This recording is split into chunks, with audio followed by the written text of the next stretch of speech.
Good morning, good afternoon, and evening, baseball fans. Welcome back to the Barstool Baseball Show. It's Carl. I'm with Castellani, and we are in the middle of the ALCS, NLCS, and it was a great day for baseball. Chris, how you doing? It was a great day for baseball. I'm doing well, man. I think that we've started to turn a corner here. I think we got a tied series in the ALCS. We had a great Game 3 in the NLCS. So I think things are starting to look up. More storylines coming about. I think we're gonna have a good, solid weekend of playoff baseball. Yeah, I did the show with Clemmer for Wednesday. We did it Tuesday night after the games. It was very somber. It was depressing because we were considering whether it would be a sweep in the NLCS, ALCS, and we'd get a sweep in the World Series. It's a completely different tone at the time of this recording. So, and that's just difficult to get into. Like, well, what are the Diamondbacks going to do? Nothing. They look like they're dead. Not the case tonight. Amazing game, 2-1. And the Astros, unbelievable road team. You called it out before the playoffs started, so let's just take a victory lap on that one. They lose both games at home, come out look awesome on the road. It's just what they do, man. I really think that this is not a coincidence anymore. They are a team that has struggled at Minute Maid Park this year, 100-win pace on the road. And really, I think what's so scary is that in those first two games, in large part because of Montgomery and Eovaldi, that offense was held in check. Now, I mean, outside of Tucker, God, it seems like everyone's seeing the ball well. Jordan's a machine. Altuve's a freak. Jose Abreu has kind of become the breakout guy here. It took him 5 months to break out of his slump here in October. That offense went high. I would say of the remaining teams in the playoffs, even more so than potentially the Rangers, might be the most dangerous that there is of the four remaining teams. So very intriguing Game 5 that we're going to get. We'll talk about it a little bit, but like with that offense waking up, going to be very interested to see what we're going to get out of both Montgomery and Verlander tomorrow in what is a huge Game 5. Yeah, I'll take a victory lap for myself here. I said that I'm looking at Jose Abreu as the Jose Abreu we knew before the season started coming to the playoffs. Clear the mechanism, brand new season. He looks awesome. He looks fresh. He looks like a guy who's been dying for an opportunity to turn the page and clean the slate. So let's start there. Do you want to turn the page and clean the slate? You wrote a blog today, said the playoffs suck. It's 2-2 now in the ALCS. It's 2-1, and there's momentum with the Diamondbacks. Do you want to revise anything you wrote in that blog today? I think it will get better. I think today was a positive sign. I still stand by the fact that I think these have been a very lame playoffs. I think that these have been games that we haven't seen a lot of comebacks, a lot of big moments. Probably like the real big moment of the postseason. I don't know, maybe it was the Braves-Phillies series. Besides that, just not a whole lot of intrigue. Now we're getting some intrigue. Like in typical Castellani fashion, it wouldn't surprise me if I become wrong the second that I put the stake in the ground. I think we might start getting some really good baseball here going forward. I bet regardless of who's in it, I bet we're going to get a really good World Series. And in a lot of ways, that's kind of what matters. If we get a good, solid 6-7 game series by the time we get to the Fall Classic, it's going to make up for going through the mud here these first three rounds. But I think we're in a good spot, jumping point, if the playoffs want to get awesome right now. Because agreed. The Astros and Rangers tied 2-2 with Verlander going up against Montgomery, I believe. Amazing theater. And you've got Valdez with the Eovaldi stack behind that. You know both of those starts are going to happen. The Diamondbacks, as they set up, and we'll get into this with Game 4, a bullpen day versus Christopher Sanchez. Should the Diamondbacks steal Game 4, then you have Zach Gallen pitching at home, who's much better at home, sending, you could be going back. If they steal Game 4, you feel very good about going back to Philadelphia with a chance to win one of two games to go to the World Series. I'm only saying this because I agree with you. Tonight did not offset the fact that the playoffs have been lackluster. And even so, the Astros-Rangers game was a fucking dud from the start. Mm-hmm. But we're much closer today, and at the time of recording for this episode, than we were last episode. Last episode, no bueno, no fucking good. This one feels good. I think we have a shot. I think we have an opportunity. That's not a shot at Clemmer either. Love Clemmer. He's not here right now. No, we're in lockstep there. I agree with you completely. I think especially because Arizona, I mean, let's be honest, I was stunned they won a game in this series after the way those first two games went. I mean, Game 2 was just batting practice. For them I'm not going to say they stole one today. They played a good game. Amazing pitching performance by Fott. We'll talk about that in a second. But for them just to get a little bit of momentum going, Their bullpen's been really solid, or it was today. Bullpen day in game 4, kind of anything can happen. It's a more open series than I expected. I still like Philadelphia to win. But yeah, it's a lot more intriguing for sure. Yeah, I'll take one more victory lap for myself. I thought Philly, after slamming Arizona at home, lot of hoorah, lot of good vibes at Citizens Bank. I thought it'd be tough to get on a plane and go down to Phoenix and bring that type of energy. So Brandon Pfaadt, obviously, he pitches balls off tonight. But that's a tough ask from Philadelphia to come out and compete game 3 right away. They come out and absolutely blow their doors off in game 4. I wouldn't be surprised. I'd put in all the offensive woes, not all of it. Again, Brandon Pfaadt pitched well. Good young pitcher. But get on the plane after slamming them and being so successful, it's just a tough bounce back situation. It's just a tough bounce back. So why don't we talk a little bit about the games? It was a game 3 NLCS and game 4 ALCS tonight. Let's hand out some hardware and let's do some previews for the weekend. But I want to hand out some hardware for tonight. So the best performance tonight? It's Brandon Pfaadt, right? It's got to be not just the best performance, the most unexpected performance. And honestly, I would say one of those. A performance that reminded me of a little bit, even though this guy was much better as a rookie. Remember Walker Buehler in that 18-inning game against the Red Sox in the World Series where he went 7 innings and just shoved, and you're watching and being like, God, where in this kid is going to be a stud? His stuff is great, but and he just the demeanor on the mound. He got so much more. They got so much more than they expected out of him. He went 2 times through the order, got into the 6th inning. Stuff was nasty. Changeup was dancing. That's a breakthrough performance. And I mean, even if the Diamondbacks can get anything close to that in another start from him, this series becomes way more interesting as well. Yeah, they actually are not. They won tonight. They look terrible though. I mean, they only scored 2 runs. They can't break through against Ranger Suarez. Athlete, competitor. Ball, strang on the mountain everywhere he goes. God, every team, everybody wants a Ranger Suarez. Shouldn't overlook. I should have said more credit to him because he's just a fucking stud. I got to watch my language. But he deserves casual talk like that. He really is just a bona fide stud in these moments. The Diamondbacks haven't played well, though, this series. It's 2-1. They have not played well at all other than Pfaadt's pitching performance. So going into the postseason, if you said the only person that's going to play well through the first 3 games of an NLCS and you're at home with a chance to tie it up is Brandon Pfaadt, I think you feel pretty good about yourselves. Yeah, I agree. And ultimately, look, I think these teams played 100 times. I'd like Philly to win 60, 70 of them. But when that sample size gets smaller, ultimately, man, no one's going to give a shit about what the score was in game 2, or what the score was in game 3. You're looking for W's instead of L's. They have been outscored. They've been outplayed in this series, but they got 2 home games here with an opportunity to maybe even go ahead in the series. I think if you asked Arizona before this series started, hey, 2-1 after game 3, you're going to be down, I think they'd take it. What about worst performance tonight? Is that Andrew Heaney?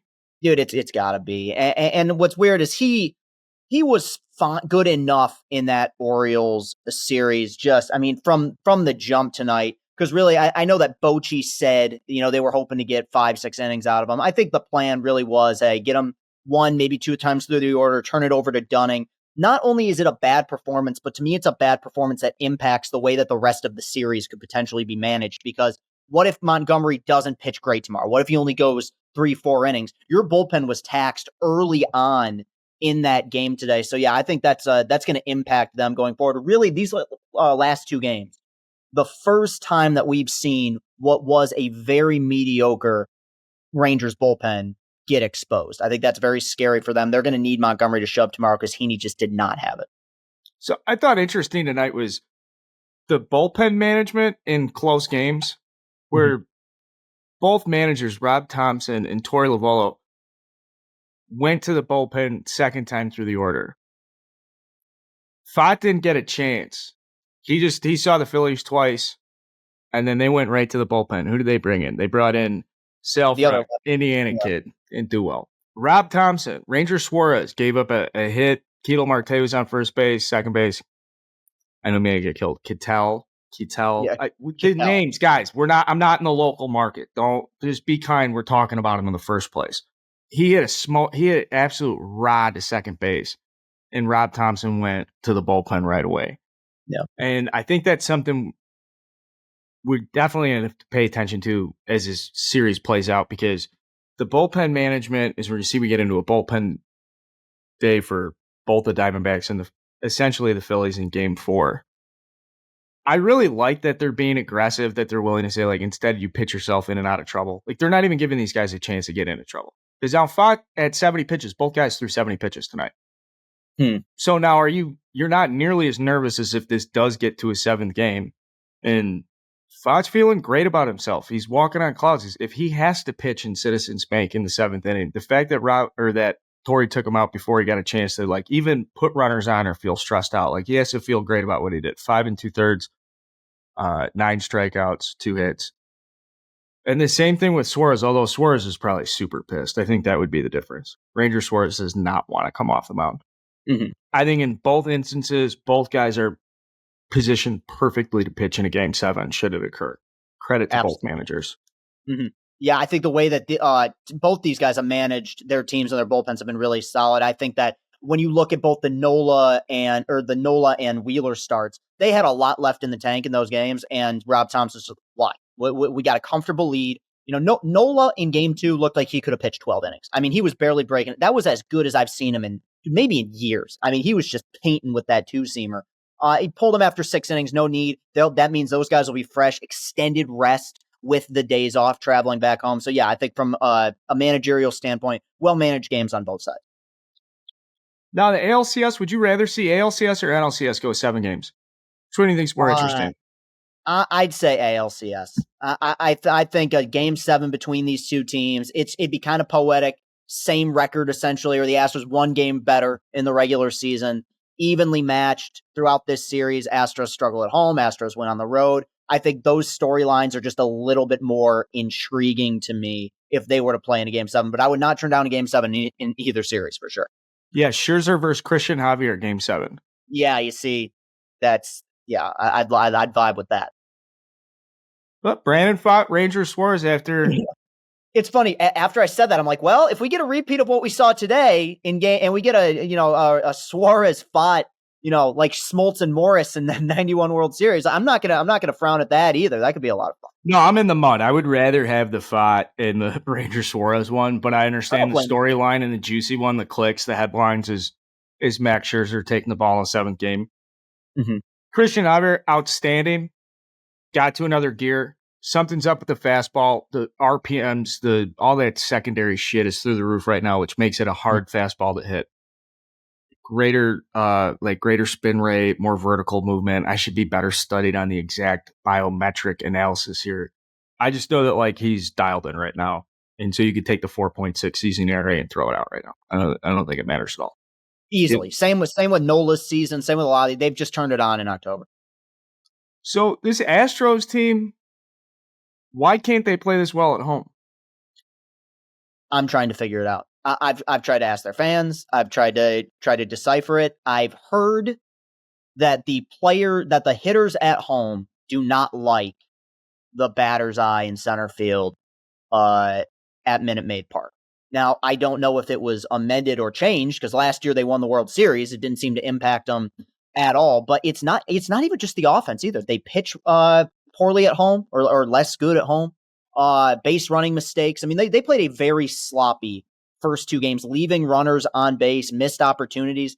I wish there was a formula where I could properly explain it. I just think it's one of those bizarre, psychological anomalies now, because they came in like a bat out of hell in these first 2 games. I mean, in these first 2 games in Texas, they left no doubt after being pretty lethargic at Minute Maid.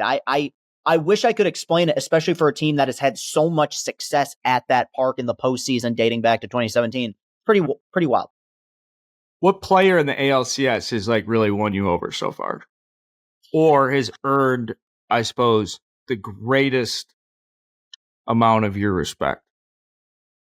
I mean, Jose Abreu does stand out to me. I know we talked about him a minute ago, but I think that this game is one that humbles you so quickly. And I think that for a guy to have the kind of season he had, I know it was in the COVID year, but we're 3 years removed from an MVP season. And all of a sudden, you're talking about the worst year of your career. He didn't hit a home run till Memorial Day. They were moving him down in the lineup. And to get into October and to have that mental reset, the ability to mentally reset and say, hey, okay, I'm throwing that 680 OPS in the trash. I don't give a shit. I'm going to go out and mash.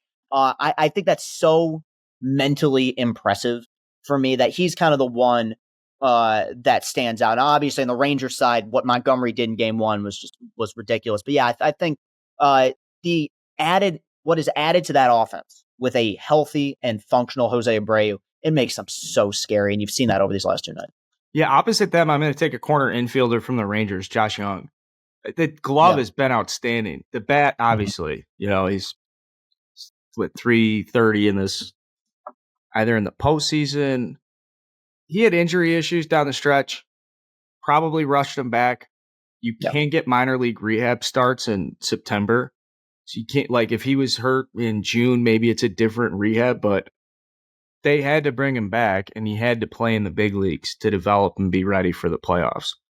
And he was absolute trash. He's been outstanding now when it matters. That's my guy. I like Josh Young a lot. I like Josh Young a lot. By the way, Nate Lowe, real tight mustache, looks goofy in a uniform. I like that out of a first baseman. I like goofy looking first baseman. He's very goofy. Josh Young, not so much. He looks unbelievable at third base.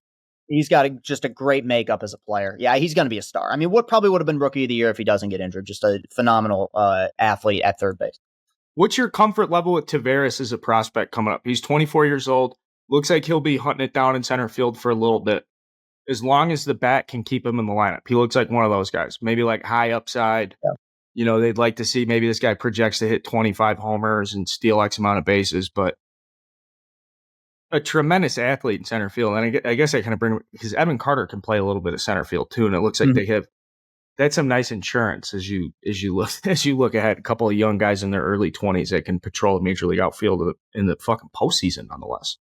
They have an insane amount of offensive depth. And I think that it's one of those things where it makes everybody in that lineup better, because I think Taveras is pretty good. They're putting him in like the 9 spot. I mean, what a buzzsaw it is to kind of go through that lineup, and there's nobody that really allows you to let up. By all accounts, seems to at least have the makeup of a really good defender as well. I still have my question marks about their bullpen and everything, but the assembling of that roster from an offensive standpoint, I would argue, is like just a masterstroke. I think they immediately went from a team that was struggling down there to a team with just a lot of, it's not just stars either. It's, you get deep into that lineup and there's nobody that's really, there's not a Maldonado in that lineup that's you can easily pitch to. Everyone's going to give you a pretty darn good at bat. And I think Taveras is a prime example of that. Home run off of Verlander in Game 1 was huge. Game 5 is tomorrow. Mm-hmm. At the time of recording, let's see, it's a shade after midnight here, Eastern Standard Time. I'm on Castellani's watch. We have a big Game 5 today, I should say. Yeah. And it's Justin Verlander versus Jordan Montgomery. I asked the question after Verlander starting in the power ranking panel show for Monday. If you thought after a quality start from Verlander, if it was 6 and a change, 2 earned run, 3, whatever it was, would you think it's more likely he goes forward or backwards?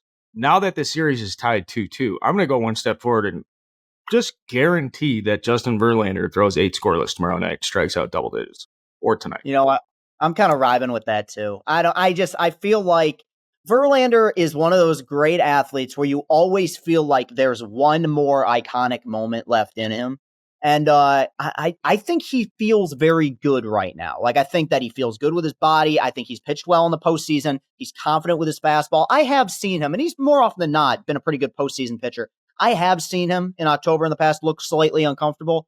I haven't seen him that way in October so far this year, and really since he's been acquired by the Astros. And as I believe the last time he pitched there was the Scherzer versus Verlander matchup, he was fantastic. I think that in many ways, because the series will go back to Houston, so much pressure is on Jordan Montgomery. Now, he's been brilliant in 2 of his 3 starts. They've won all 3 of the games he's started, but he's never had an outing like this. And, Clemmer might hate it, but it is where I take experience into account. I'm sorry. I'm more willing to trust the first ballot Hall of Famer here. As much as I love Monty, he's been fantastic.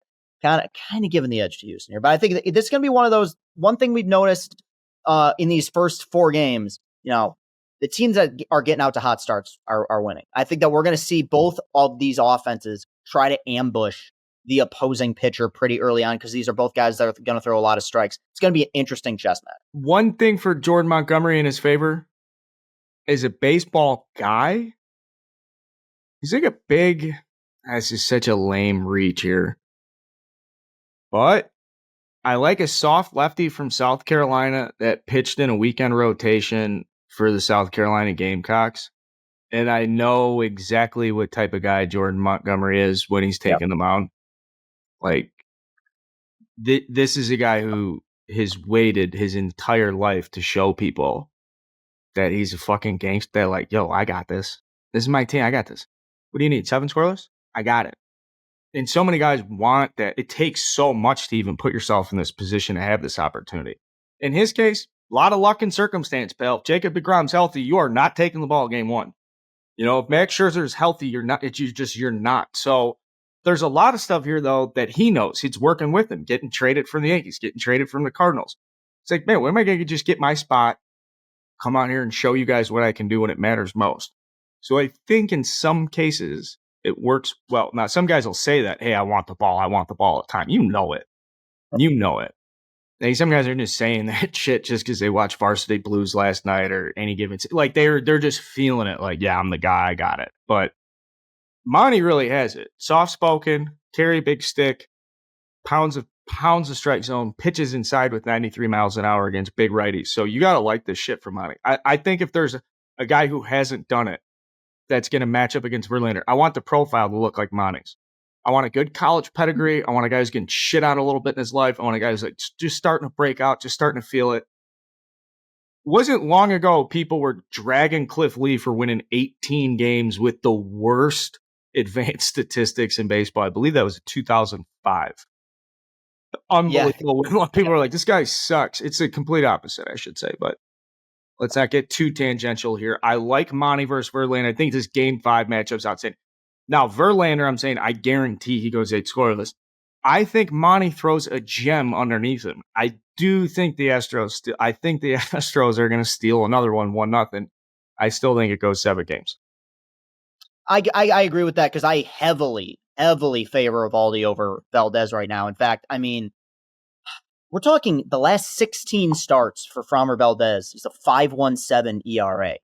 Like, I don't think they'll do it, but I almost wonder, like, how much of a leash do you consider a bullpen day there? Because he's been awful in the postseason these 2 Well, starts. I mean, if it's an elimination game, you have to.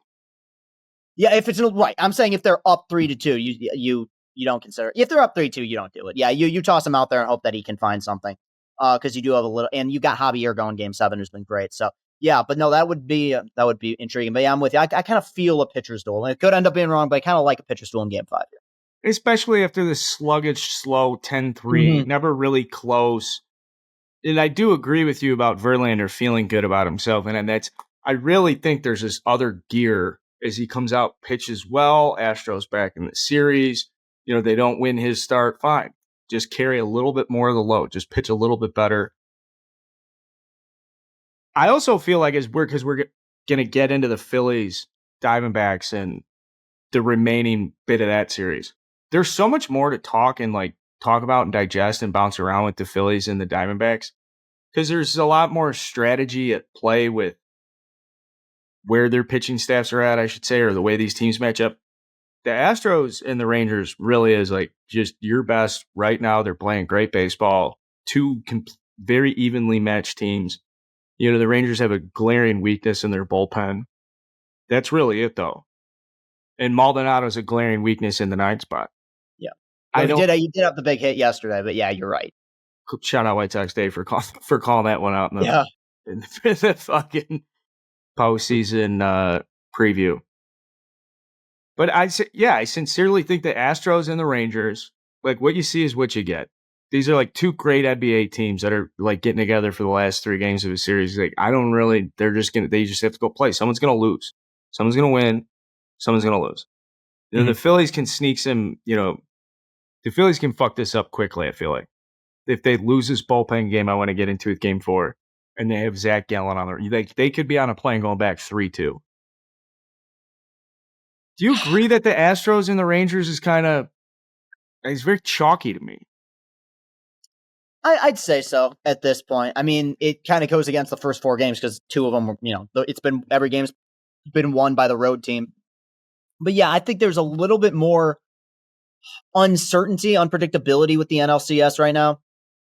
just because I do feel like Game 3 was turn things on its head a little bit. And I think that postseason bullpen games are some of the most unpredictable things in sports. They could be the greatest idea ever, and you could throw 9 brilliant innings, or it could disappear fast. I think Game 4, it really is a roll of the dice for the Diamondbacks. But you know what? This playoff run for them has been a roll of the dice. Nobody thought they've upset and surprised people every step of the way here. Wouldn't shock me if they did it again. So let's do predictions. One more prediction. Who do you have? Astros or Rangers here, and how many games? I got Astros in 7. And I am still, even though I think they got momentum, I'm going Phillies in 5.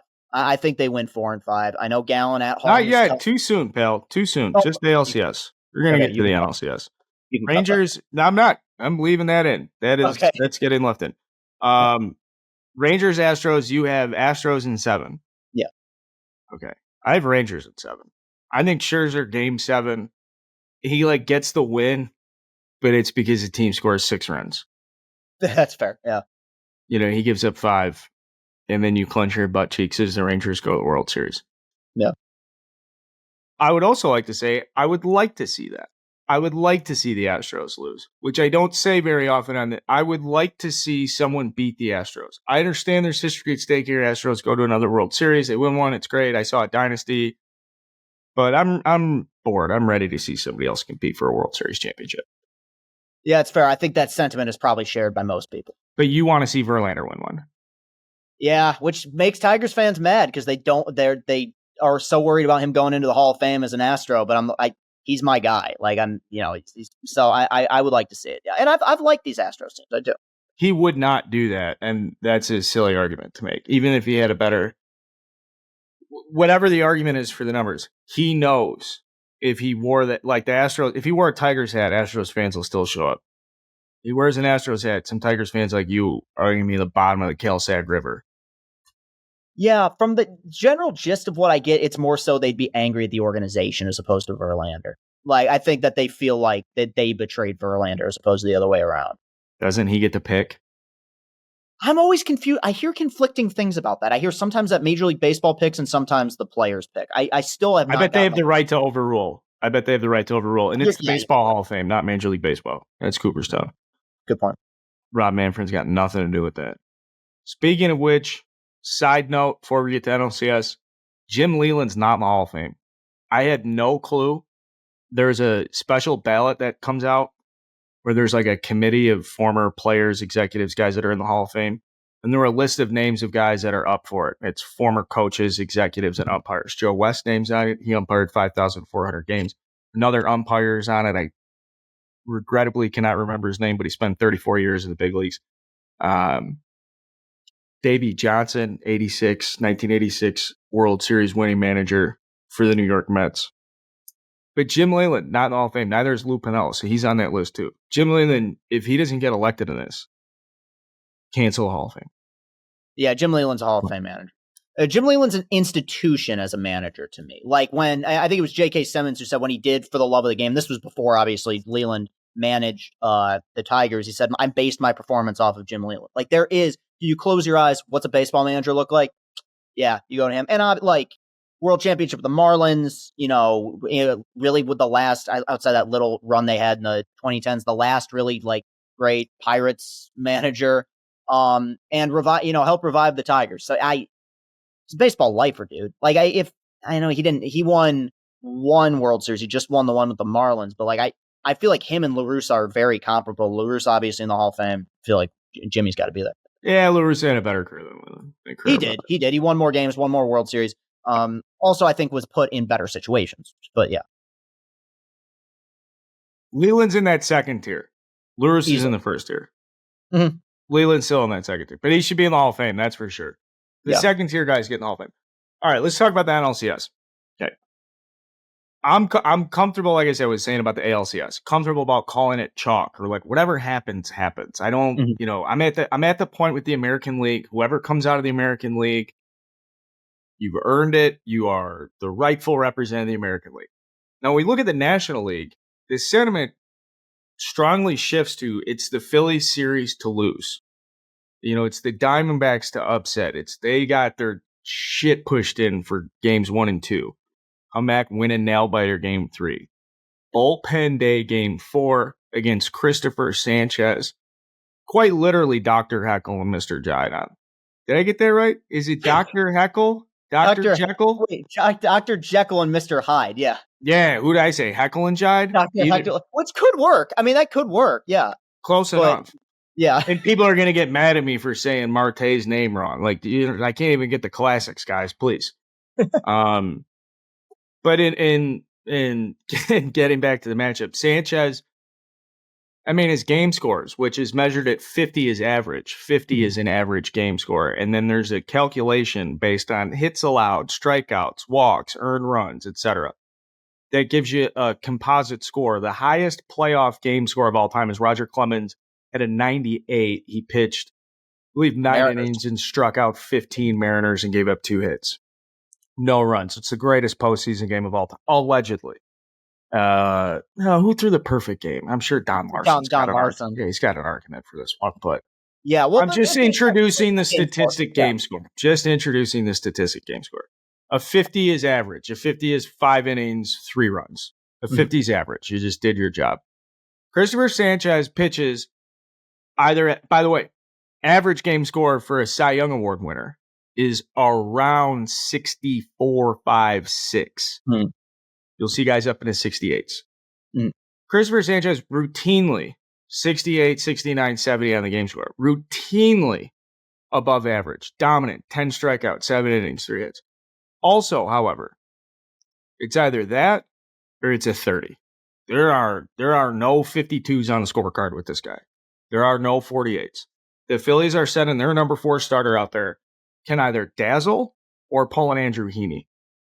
And I think that introduces a little bit more uncertainty for this series. To say maybe if the Diamondbacks can get an inning or two out of Joe Maniples making a bullpen. This will be his 4th time this season making a bullpen start.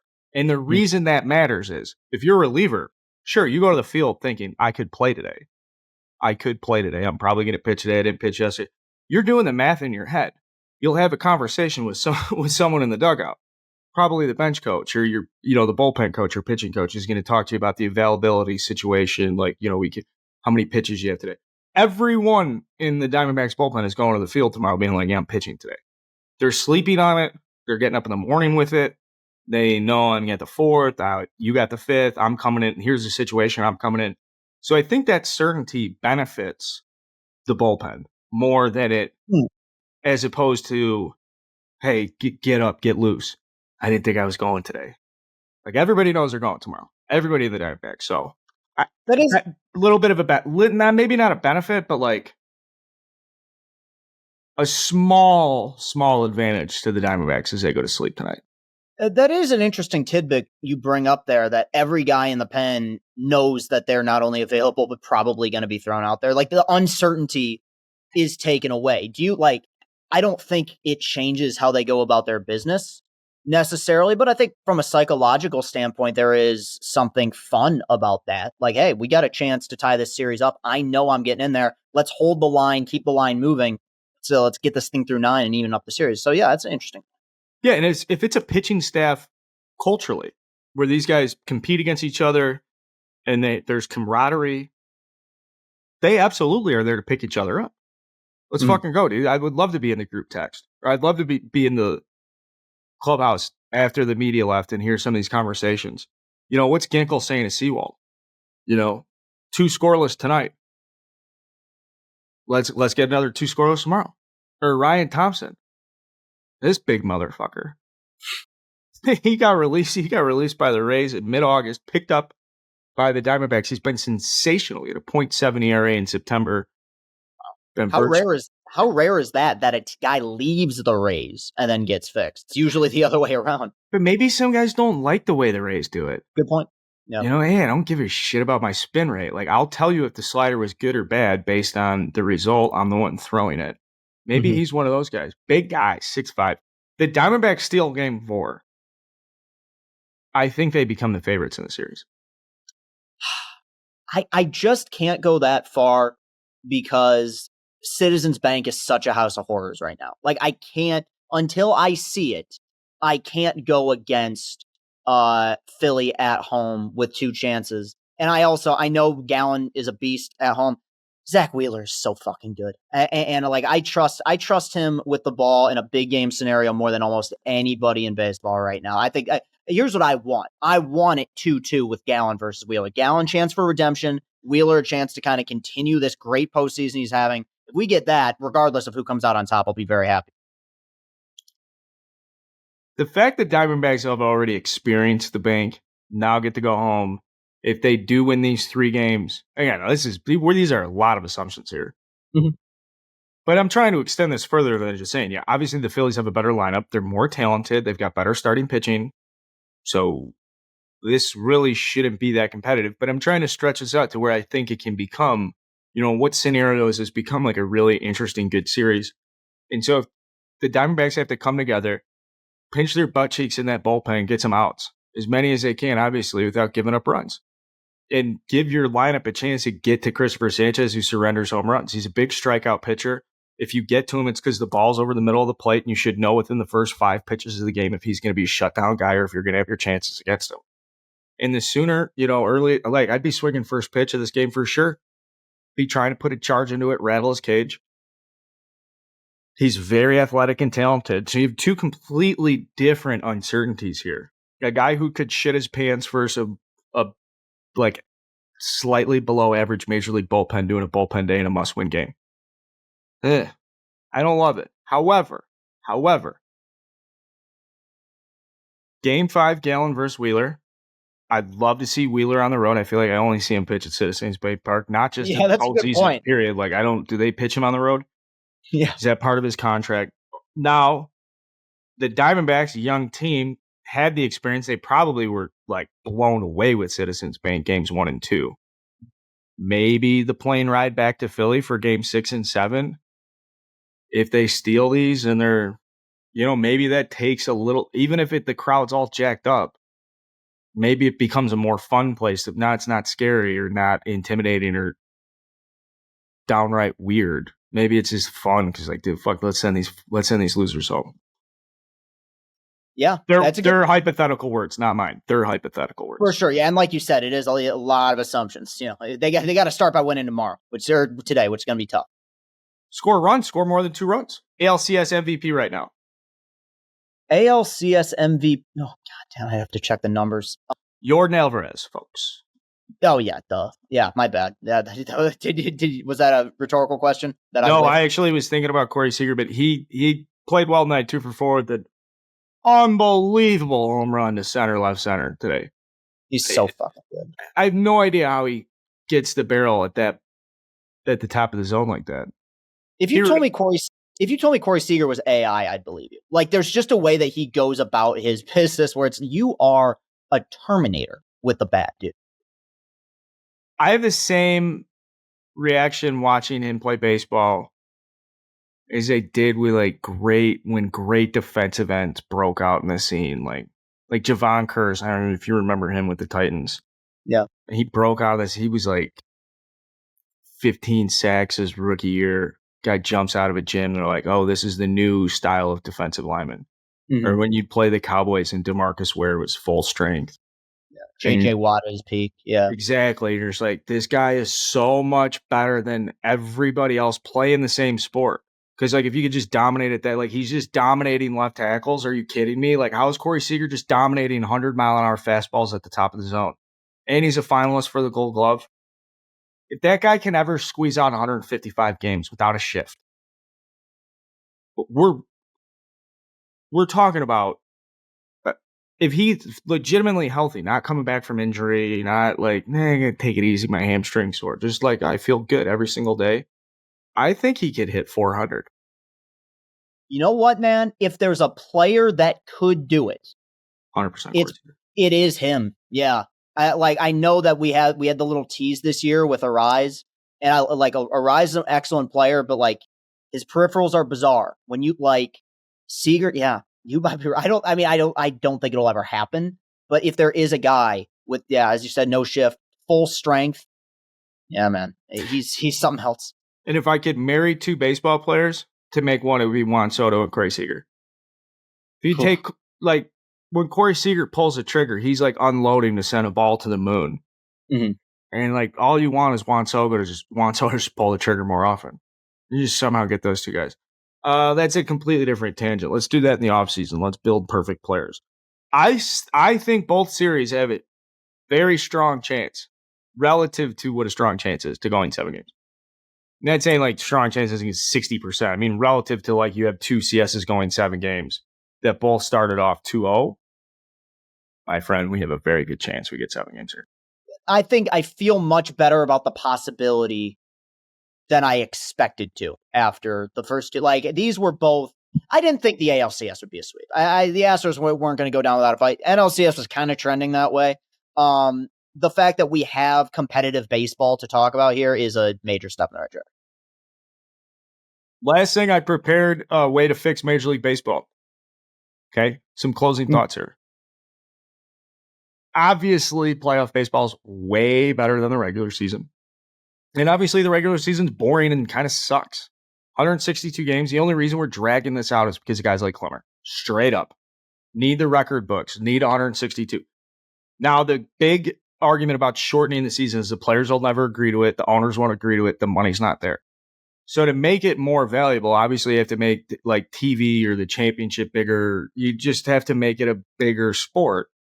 And the only way to make it bigger is to focus on the playoffs. So here's what I propose. You can make money off of this. I think this should enhance league-wide revenues. That should encourage a consideration to shorten the regular season by 22 games. I'd like to see 140 games played. I'd like to see 16 teams make the playoffs when there's 32 teams in Major League Baseball. I'd like to see 16 teams in. And I want to see the first round, 5 games, all played at the home site. So best of 5, all at Atlanta or whatever, all at Wrigley when they're that good again. Then the rest, DS, CS, obviously World Series, 7 games, traditional format from there on out. You're going to get more playoff games. One playoff game is worth a week of baseball. These playoff games are fucking awesome. Even 10-3, Astros Rangers. You're like, you want to start the show now? I'm watching playoff baseball here. This is a special playoff baseball. So I want more playoff baseball. I think we're in a weird spot. You either have to have a limited playoff field with a 162 game season or shorten it and put the emphasis on the teams to have a good fucking playoff roster. I gotta watch the F. It's been a long day watching ball here. I mean that sincerely though. If they shorten it to 104, I think you're going to get better play. I think the players will be more interested. Give them more off days. Schedule some doubleheaders. Give the players more days off. Less Thursday nights, 15 games. Insane. It's just insane. Yeah. More days off, more day games. Stagger it. For what it's worth, I think we will ultimately get to 16 teams. I just feel like that they just want to do that. What do you think? Because I had somebody bring up this idea of a way to just kind of make that wild card round a little bit more enticing. What do you think about adding a double header for that best of 3 series? Yeah, Clemmer and I talked about that on Wednesday. I thought that was like a Theo Epstein idea, where it's like the double header the second day, which puts the advantage into winning the first game. It's like a college format. Blows the pitching staff out if you do get out of it. Yeah. Because then you'd have the teams play the next round right after, the day after. Right. It's really the only way to level it is to take, because you can't use your starting pitching. Yeah. I don't know. I don't even know how to respond to that, but I'm just what it conjures up. It's kind of fascinating. Yeah. I think if they do best of 5, you can do the doubleheader on game 3. Best of 5, do doubleheader on game. Okay, yeah, I see what you're saying there. Yeah, same location. 1 versus 8 should be at the same location. 2 versus 7, yes, potentially for 5 home games. Yeah, with the third day, so Thursday night, Friday night under the lights, Saturday doubleheader, Sunday getaway day. Yeah, be awesome.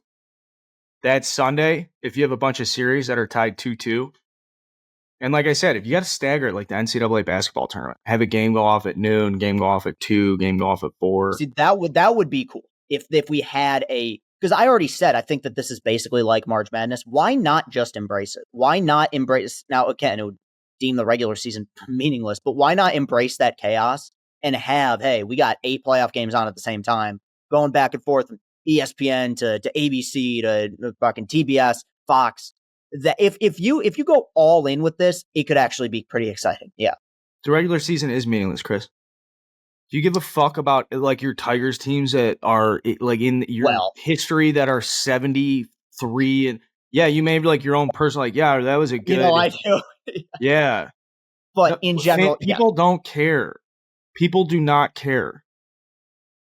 Like, sure, Cubs fans care. They'll show up. It's a nice day. Playing the Cardinals. We could go to the playoffs this year. It's a competitive team. But the way people care about the playoffs right now, so expanding that and putting more emphasis on that, allowing more people into it, but then not making it the short thing, make it a longer thing. The playoffs should start in like mid-September. I know it's going to fuck up all Bob Nightingale's tweets, but 30 different Mr. Octobers. Yeah. Do you think we ever will get a shortened season? Now, I'm not talking about by like a lockout. I mean, actually, like we're no longer playing 162 games. Yeah, if the players can make as much money as they do, that's the problem. The players' union, it's not the problem is not the players' union. The problem is the collective bargaining process is not overly creative, and it's mired in conflict. But if you could get the league to transparently show what the revenue is, say they wouldn't do that either. The owners everybody should want this. The only people who benefit, I guess, the big benefit or the big pullback, the people that go to the games, the 11 home games you're going to miss. We shorten the season by 22 games. You're going to miss 11 home games. So like the ushers and the hot dog vendors, the beer sales guys, the season ticket holders. I think it's a small but vocal minority of people that would really miss out without those 11 home games. Mm-hmm. But just as a fan with keeping up with the team, it's so easy to be a football fan playing once a Sunday and then like, yeah, media day's Monday, everybody's off, and we're going to watch film and bitch on Mondays. And Tuesday, we're going to go through the injury report. We're going to start talking about the next. It's so routine and repetitive. Mm-hmm. So we can fix more baseball. Last thing for baseball fixes while I'm on it. I want to get to, if we do 140 game schedule, I want to have weeks. I just want to have the weeks scheduled out. Okay, Cubs are at home this week and they play one team. Tigers are in town. We play them on Wednesday, Thursday, Friday, Saturday, Sunday. We're off on Monday, Tuesday. Okay, where are the White Sox? The White Sox are in Oakland this week. They play Wednesday through Sunday. Everybody's off on Monday, Tuesday. I kind of like that. Yeah. Because I honestly, when I go to games, I do schedule, especially recent history with the Tigers not being great, I do schedule around the opponent. So you get more bang for your buck by being like, dude, let's go down. Instead of like, let's watch 2 games. Let's see the Cubs play the Tigers on 5 game set. I think that could be cool. And I think you could still do that while maintaining the you play everybody schedule. You probably play fewer divisional opponents, but they're about to realign the divisions anyway, so it doesn't matter. Right. All that stuff's gone. All this history is going to get changed, I should say. You know, what we know as a division, like the White Sox, Cubs, Brewers, and Tigers should be in a division. Yes. You know, it should be some as close geographically as possible. Blue Jays should be in our division too. I want to go back to that.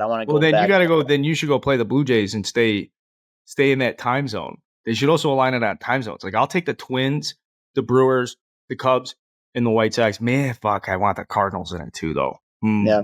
This one's going to be tough, although maybe not. We'll revisit this later. We're not going to solve baseball's problems right now. We're in the middle of the championship series. It was on my mind about fixing the playoffs and going to 16 teams, but I don't want to be a monster. I don't want it to come across as me saying these records are meaningless and 162 is stupid. I think the better future of baseball is growing it through the bigger moments, and the bigger moments happen in the playoffs. And just being realistic about it. Crazy shit happens every single day in a Major League Baseball season that never escapes the vacuum of Major League Baseball fans. And so now playoffs, I don't know. I'll have a conversation with Rob about it. Speaking of playoffs, big weekend in front of us, guys. Yeah. Huge weekend. I'm gonna go ahead and say I do still obviously like the Phillies, but I kind of like the Phillies in Game 6 at home. I think Galen wins Game 5. I think they go home and they lose in 6 games, but it's a competitive 6 game. I think that's fair. I could see, yeah. I'm not crazy about that bullpen day, so I think you're probably right. All right, we'll be back on Sunday night / Monday morning for the power ranking panel. I'm excited to see how that shakes up with the schedule. Yep. If there's just 2 teams on it, we're still doing it. I don't give a shit. Get everybody together. So we'll be back on that. Subscribe for that. Until next time, we'll see you guys later. Thanks for tuning in.